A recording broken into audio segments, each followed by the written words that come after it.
mentioned that bringing theater nearer to the communities. So I live nearby. So Saan po kayo? Sa Kait Alam. So I'm also curious, are there any cast members who or creative members who are Creative?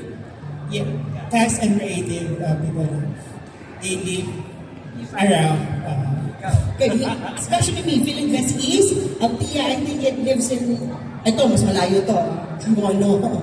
And, what's this? Sino yung taga Marikina? Dusty lives in Marikina. Kasi di ba Marikina, Pasig, Cainta, yan yung mga neighborhood. And Antipolo si siya.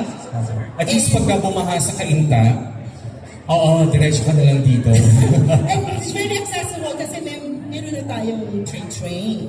So it's very accessible. That's nice to know. Thank you. Yes.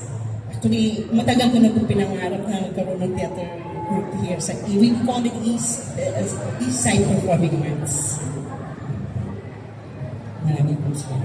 Yes, Dexter.